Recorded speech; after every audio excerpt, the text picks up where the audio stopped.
오늘 본문은 사무엘상 25장 1절부터 13절까지입니다. 사무엘이 죽음에 온 이스라엘 무리가 모여 그를 두고 슬피 울며 라마 그의 집에서 그를 장사한지라. 다윗이 일어나 바람 광야로 내려가니라.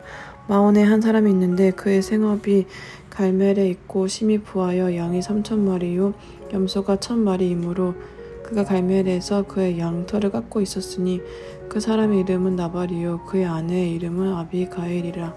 그 여자는 청명하고 용모가 아름다우나 남자는 완고하고 행실이 악하며 그는 갈렙 족속이었더라.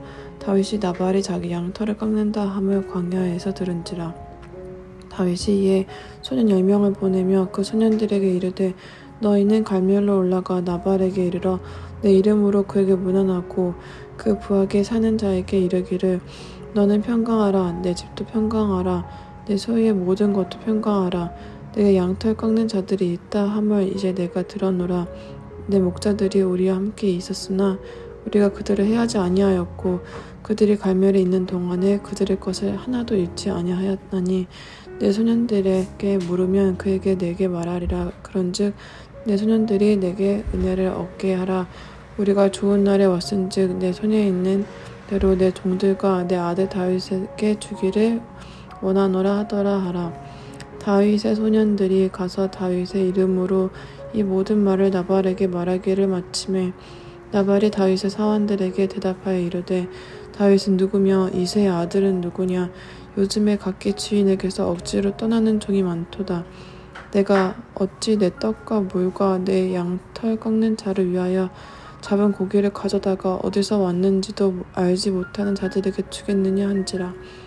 이에 다윗의 소년들이 돌아가 자기 길로 행하여 돌아와 이 모든 말을 그에게 전하매 다윗이 자기 사람들에게 이르되 너희는 각기 칼을 차라 하니 각기 칼을 차매 다윗도 자기 칼을 차고 400명가량은 데리고 올라가고 200명은 소유물 곁에 있게 하니라. 아멘. 이제 사무엘은 자신의 사명을 다하고 하나님 곁으로 갑니다. 다윗은 사무엘의 장례를 위하여 바란 광야로 내려갔습니다. 바란은 헬라어로는 마온이라고도 불렸는데요. 오늘 본문은 여기에서부터 시작을 합니다. 이 다윗이 바란 광야 곧 마온으로 내려갔는데 마온 근처 갈멜에는 나발이라는 사람이 살고 있었습니다. 그는 아주 부자였습니다. 그의 아내 아비가일은 총명하고 아름다운 사람이었습니다. 그런데 나발은 고집이 세고 불통스럽고 행실이 악한 사람이었습니다.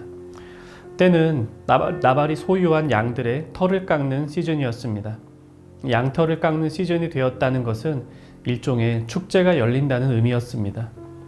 추수 작업은 아주 고되지만 동시에 추수는 수확에 대한 감사와 기쁨이 넘치는 시간이기도 하죠. 양을 키우는 이들에게도 마찬가지였습니다. 양털을 깎는 지금은 기쁨의 절기입니다.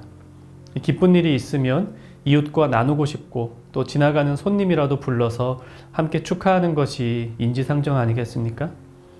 실제로 당시 양털을 깎는 축제 때는 이웃들에게 거한 대접을 하는 것이 보통이었습니다. 그런데 오늘 본문에 나오는 나발은 그렇지 않았습니다. 다윗은 지금 도망자 신세입니다. 무엇 하나 넉넉한 것이 있을 리가 만무하죠. 사무엘의 장례를 치르고 그 근처 부잣집에서 양털을 깎는다는 소식을 듣고는 다윗은 부하들을 보내어 먹을 것이라도 좀 나눠주기를 청합니다. 더군다나 다윗은 예전에 나발의 목자들이 양떼를 칠 때에 그들을 보호해 주면서 호의를 베풀어 준 적이 있었습니다. 이웃과 함께 나누는 축제 시즌입니다. 또 전에 자신에게 호의를 베풀었던 다윗의 청입니다. 상식적으로 생각하면 다윗에게 먹을 것을 잔뜩 보내줄 법도 한데 나발은 그렇지 않았습니다. 다윗의 청을 거절했을 뿐 아니라 다윗을 향하여 모욕적인 언사를 하며 다윗의 부하들을 돌려보냈습니다. 다윗은 심히 분노하며 무장을 한 채 부하들과 함께 나발을 향해 달려갑니다. 오늘 본문의 내용은 여기까지입니다. 이 본문을 통하여 나발의 행동을 두 가지 점에서 지적해보고 우리는 그와 같은 실수를 범하지 않는 나발과 반대되는 인생을 살기를 한번 적용해 보겠습니다. 첫째로 나발은 하나님의 일하심을 전혀 알지 못한 채 자신의 사업에만 관심이 있었습니다. 사무엘상 23장 17절에서 요나단이 다윗을 향하여 이렇게 말합니다. 너는 이스라엘 왕이 되고 나는 네 다음이 될 것을 내 아버지 사울도 안다 하니라. 다윗이 장차 이스라엘의 왕이 될 것이라는 사실을 사울마저도 분명히 알고 있습니다.